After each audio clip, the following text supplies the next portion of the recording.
Hello everyone, I am Anika जैना और आज से हम नीट की सीरीज़ शुरू करने वाले हैं। ठीक है, तो हम एक एक चैप्टर करके एनसीईआरटी से उसको पढ़ेंगे। ठीक है, तो सबसे पहले हम 11th क्लास के सिलेबस से शुरू कर रहे हैं, जिसमें है diversity in the living world. तो हम इससे शुरू कर रहे हैं अपना चैप्टर आज। तो मैं आपको चैप्टर जो है वो लाइन बाय लाइन समझाऊँगी और इस पर जो भी आपके क्वेश्चंस जहाँ जहाँ बनते हैं नीट के अंदर वो मैं आपको बता दूंगी कि ये इम्पॉर्टेंट है। बाकी जो बच्चे बोर्ड के लिए या 11th क्लास के जो बच्चे हैं वो जो तैयारी कर रहे हैं उनके लिए भी ये हेल्पफुल है। ठीक है, इसमें society which indulge in the anthropocentric view of biology को registered limited progress in the biological knowledge. इसका मतलब ये है कि पुराने टाइम में लोग ऐसा सोचते थे कि जो ह्यूमन होते हैं वो सुपीरियर स्पीशीज़ हैं, तो पूरी बायोलॉजी जो है वो ह्यूमन के आसपास ही होनी चाहिए। तो जब ह्यूमन के ऊपर रिसर्चेज होने लगी तो थोड़ा कुछ लोगों का, कुछ सोसाइटीज़ का एंथ्रोपोसेंट्रिक व्यू था। ठीक है, कि सुपीरियर स्पीशीज़ हैं, इनके पास ब्रेन है, तो इनके पास ब्रेन है जो वेल डेवलप है, तो इसलिए वो ऐसा सोचते थे कि जो बायोलॉजिकल नॉलेज जो है वो इसी के आसपास रहनी चाहिए, मतलब ह्यूमन के बारे में पढ़ना चाहिए। पर उसकी वजह से जो बायोलॉजिकल नॉलेज थी वो थोड़ी लिमिटेड हो गई, वो खाली होमोसेपियंस के आसपास ही रह गई। जबकि जो डाइवर्सिटी, जो लिविंग ऑर्गेनिज्म है वो बहुत डाइवर्स स्पीशीज़ है। ठीक है, उसमें अलग अलग तरह की स्पीशीज़ है, मिलियंस ऑफ स्पीशीज़ है। तो उसके बाद ये सब जो भी आपका नॉमेनक्लेचर है, जब ये हो गया, फिर जब स्टडीज़ होती रही तो ये पता चला कि जो भी जितने भी ऑर्गेनिज्म है वो आपस में इंटर रिलेटेड होते हैं, एक दूसरे के ऊपर डिपेंड करते हैं। जो आपकी फूड चेन होती है वो चीज़, ठीक है, तो एक दूसरे के ऊपर डिपेंड करते हैं। तो इसलिए इन सब की स्टडीज़ हॉरिजॉन्टली और वर्टिकली होने लगी। ठीक है, तो ये आपका एक शॉर्ट डिस्क्रिप्शन था कि आप इन शुरू के 4 चैप्टर में जो लिविंग लाइफ फॉर्म्स हैं, डिफरेंट लाइफ फॉर्म्स, उनका एक डिस्क्रिप्शन पढ़ोगे। ठीक है, तो अब जो फर्स्ट चैप्टर है उससे पहले साइंटिस्ट है, इनके बारे में पढ़ते हैं। तो एक जर्मन साइंटिस्ट थे जिनका नाम था अर्नेस्ट मेयर। ठीक है, इनको डार्विन ऑफ 20th सेंचुरी बोला जाता है। ठीक है, 1 of the 100 greatest scientist of all time है ये। इन्होंने क्या किया था, इसके लिए इन्होंने फोकस किया था जो बायोलॉजी की जो क्लासिफिकेशन थी, टेक्सोनॉमी जो है आपकी, जो बेसिक क्लासिफिकेशन थी, उस पर इन्होंने फोकस किया था।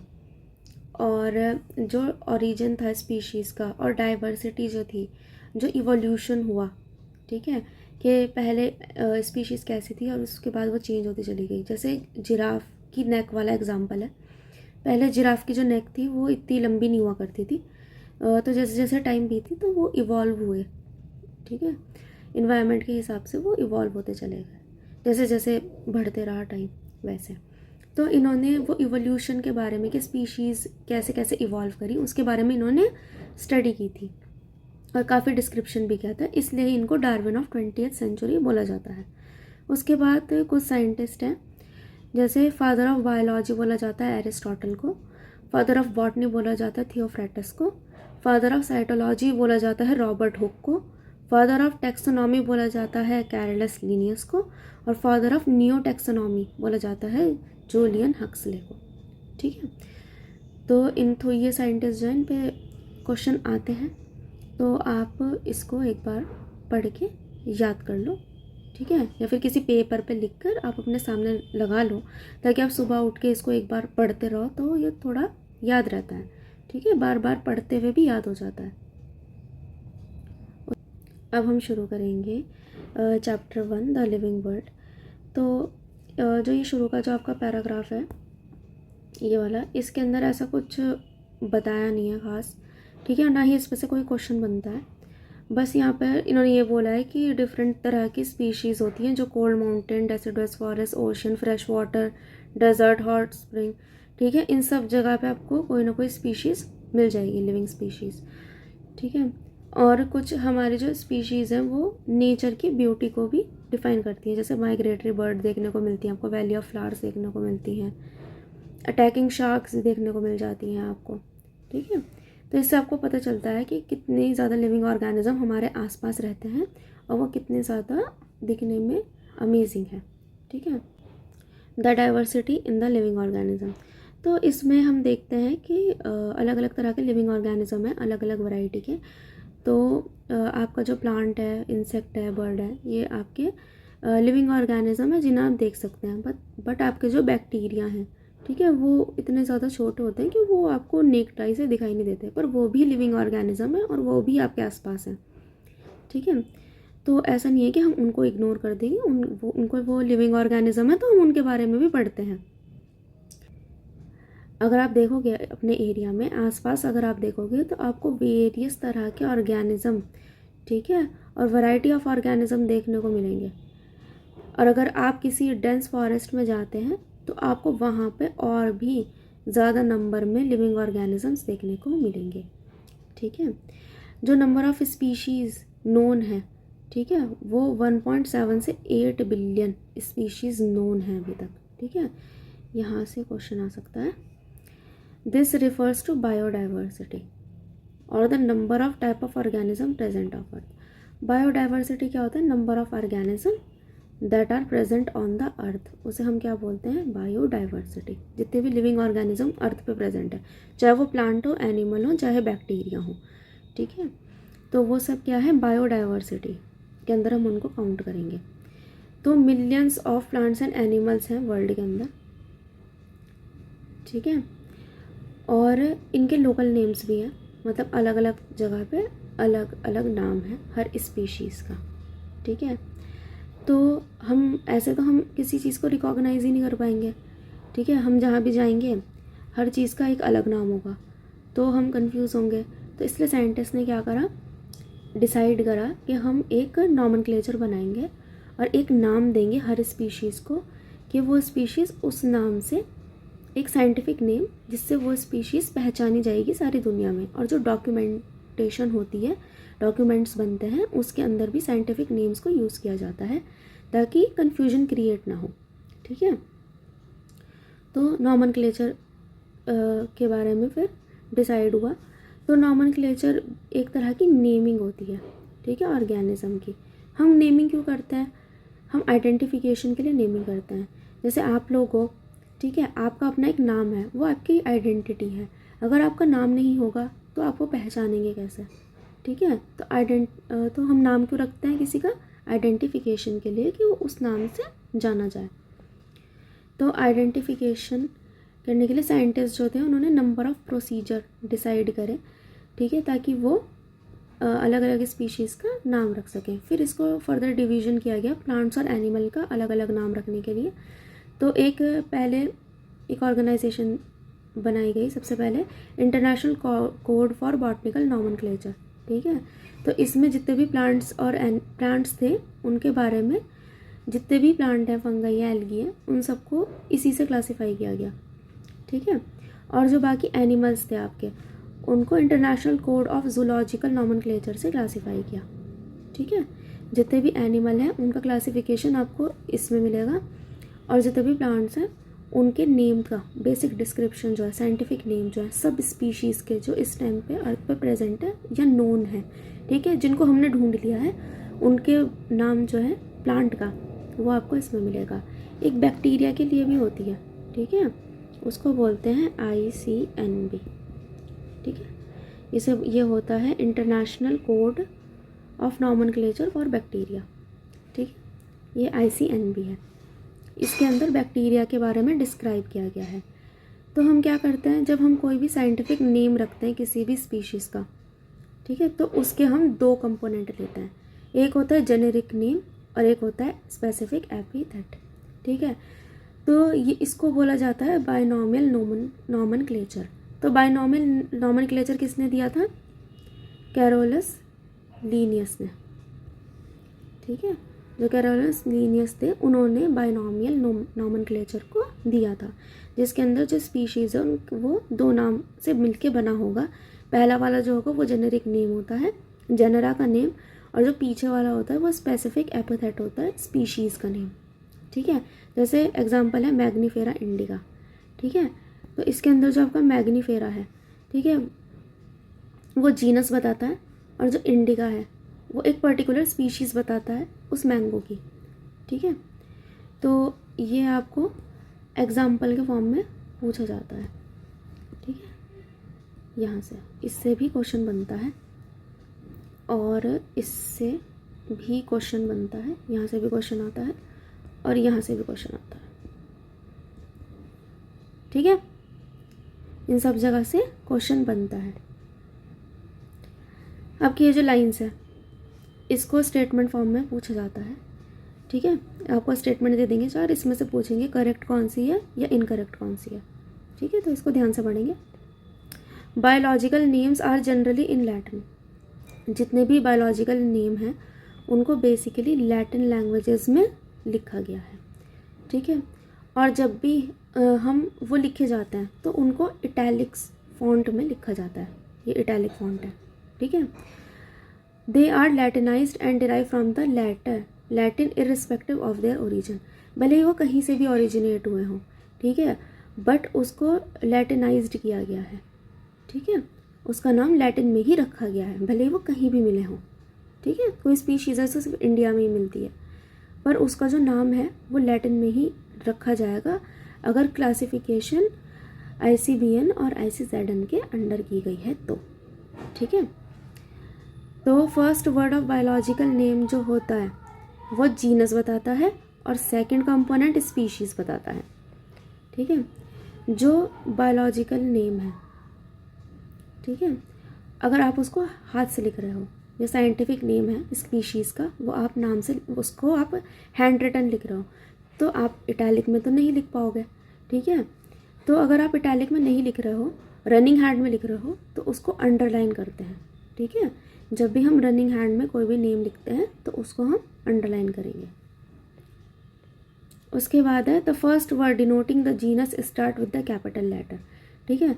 जो जीनस जब हम लिखते हैं तो उसका पहला अल्फ़ाबेट जो होगा वो कैपिटल होगा, पर जो स्पीशीज़ होगा उसका पहला कैपिटल स्मॉल ही रहेगा, ठीक है।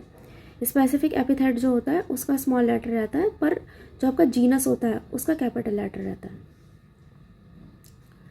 उसके बाद ये बोल रहे हैं कि the name of the author appears as the specific epithet at the end of the biological name, it is written in an abbreviation form, ठीक है। तो जो साइंटिस्ट हैं जिन्होंने उसको ढूंढा है या क्लासिफिकेशन दी है तो उनका नाम भी एक एब्रीवेशन के फॉर्म में लास्ट में लिखा जाता है, जैसे मैग्नीफेरा इंडिका और फिर लास्ट में जो ये लिन लिखा हुआ है ये एक एब्रीवेशन है, ठीक है। ये ऑथर का नेम लिखा जाता है जिन्होंने ढूंढा होता है। क्लासिफिकेशन एक प्रोसेस होता है जिसमें हम किसी भी चीज़ को ग्रुप्ड कर देते हैं, एक ग्रुप में रख देंगे, ठीक है, जो कन्वीनियंट कैटेगरीज होंगी, ठीक है। ये हम कब करते हैं, जब सेम ऑब्जर्वेबल कैरेक्टर्स हमको दिखाई देते हैं, ठीक है। जैसे हमने ग्रुप्स करेंगे डॉग की स्पीशीज़ का, कैट की स्पीशीज़ का, ठीक है, प्लांट की स्पीशीज़ का, एनिमल की स्पीशीज़ का, इंसेक्ट की स्पीशीज़ का, तो ये सब क्या होगी, क्लासिफिकेशन करेंगे हम, इन्हें ग्रुप्स में बांट देंगे।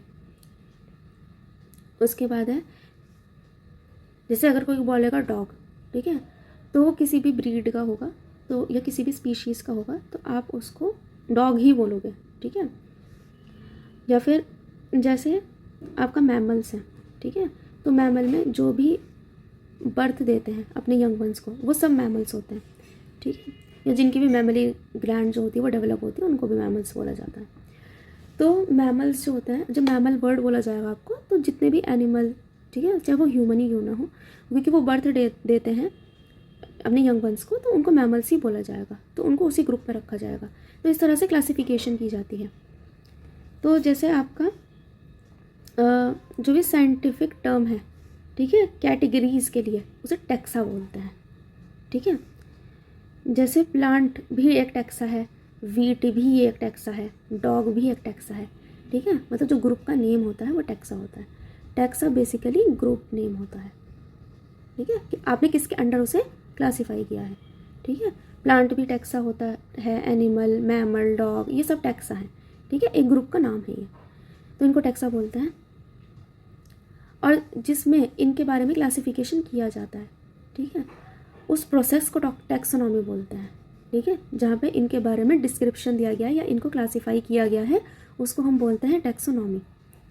इसके अंदर एक्सटर्नल और इंटरनल स्ट्रक्चर के बारे में बताया गया है, ठीक है, और स्ट्रक्चर ऑफ सेल के बारे में, उनका डेवलपमेंट कैसे होता है, इकोलॉजिकल इन्फॉर्मेशन उनकी क्या है, ठीक है, वो ऑर्गेनिज्म जो है वो एसेंशियल कितने हैं, ठीक है, और ये सब क्या है, ये फॉर्म है मॉडर्न टैक्सोनॉमिक स्टडी के, ठीक है।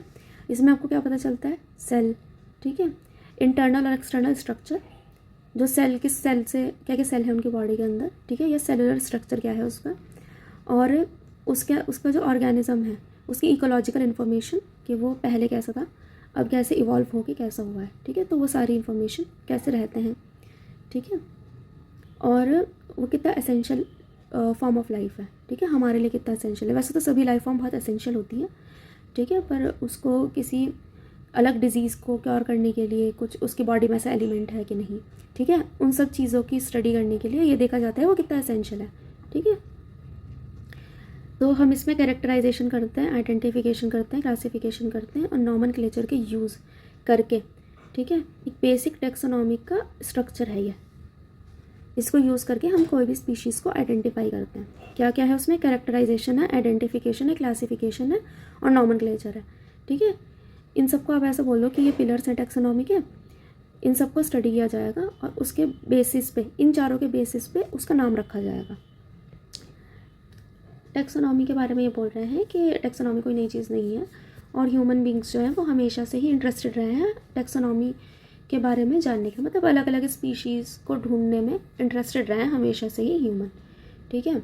और क्योंकि ह्यूमन के अपनी नीड्स थी पुराने टाइम से, फूड की, क्लोथिंग की, शेल्टर की, तो ह्यूमंस जो थे वो पहले जंगल में घूमते रहते थे, तो उनको मेडिसिनल प्लांट के बारे में भी पता होता था, कौन सा खाना है प्लांट, कौन सा नहीं खाना है, ठीक है, तो पहले से ही उन्होंने अपना क्लासीफाई कर रखा था।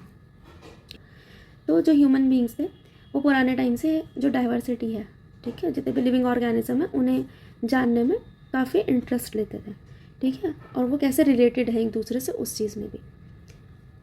तो ये जो स्टडी होती है जिसमें हम अलग अलग लाइफ फॉर्म्स के बारे में स्टडी करते हैं, ठीक है, कितने डाइवर्स हैं स्पीशीज़, उसको सिस्टमैटिक्स बोलते हैं, ठीक है। ये सिस्टमैटिक जो है ये एक लैटिन वर्ड है, ठीक है, जो कि सिस्टमा से आया है, एक लैटिन वर्ड है सिस्टमा, उससे ये वर्ड आया है सिस्टमैटिक, ठीक है। इसका मतलब होता है सिस्टमिक अरेंजमेंट ऑफ ऑर्गेनिज्म। एक सिस्टमिक अरेंजमेंट किया जाए अगर ऑर्गेनिज्म को तो उसको हम सिस्टमैटिक्स बोलते हैं। तो ह्यूमन ने रिसर्च करी है, ठीक है, अलग अलग डाइवर्स स्पीशीज़ को देखा है और उसके बाद उनको अरेंज किया है, ठीक है, तो उसे सिस्टमैटिक्स बोलते हैं। तो जो लीनियस थे, ठीक है, साइंटिस्ट जो थे, उनकी एक बुक है सिस्टेमा नेटूरे, ठीक है, तो इसका the title of his publication the scope of the systematic was letter. तो इन्होंने इस बुक, अपनी बुक में जो स्पीशीज़ हैं उनको एक सिस्टमैटिक फॉर्म के अंदर लिखा है, ठीक है, तो सिस्टमैटिक फॉर्म में इन्होंने क्लासीफाई किया है, ठीक है, डिफरेंट स्पीशीज़ के बारे में इन्होंने अपनी बुक के अंदर बताया है, ठीक है। The scope of the systematic was later enlarged and to include identification, nomenclature and classification. फिर जैसे जैसे टाइम बढ़ता गया तो फिर नीड होने लगी आइडेंटिफिकेशन की, नॉमेनक्लेचर की और क्लासिफिकेशन की, ठीक है। Systematic take into account evolutionary relationship between the organism. फिर सिस्टमैटिक्स को यूज़ करके हमने जो अलग अलग स्पीशीज़ हैं, ठीक है, वो एक दूसरे से कैसे रिलेटेड है और कैसे इवॉल्व हुई हैं उनके बारे में लिखना शुरू करा, ठीक है, स्टडी करना शुरू करा, उनको ढूंढना शुरू करा और उनको क्लासीफाई करना शुरू करा, ठीक है। तो सबसे पहले लीनियस ने शुरू किया था ये, ठीक है, फिर धीरे धीरे ये चीज़ें बढ़ती गई और अलग अलग साइंटिस्ट इस पर डिस्कवर करते रहे। जो ये बुक है इस पे भी क्वेश्चन आता है, ठीक है, इसको स्टार मार्क करेंगे। सिस्टमैटिक पे भी क्वेश्चन आता है, ठीक है, टैक्सोनॉमी पे भी क्वेश्चन आता है, ठीक है, तो इसको हम ध्यान से पढ़ेंगे। यहाँ पे साइंटिस्ट का नेम है लीनियस। इसके आगे का जो है वो हम नेक्स्ट लेक्चर में कवर कर लेंगे, ठीक। तो अगर आपको मेरी वीडियो अच्छी लगी हो, हेल्पफुल लगी हो, तो आप मेरी वीडियो को लाइक करें, मेरे चैनल को सब्सक्राइब करें और अपने फ्रेंड्स के साथ इसको शेयर करें। और हम नीट से पहले एक बार इसको पूरे सिलेबस को बायोलॉजी के पढ़ लेंगे, ठीक है। Thank you.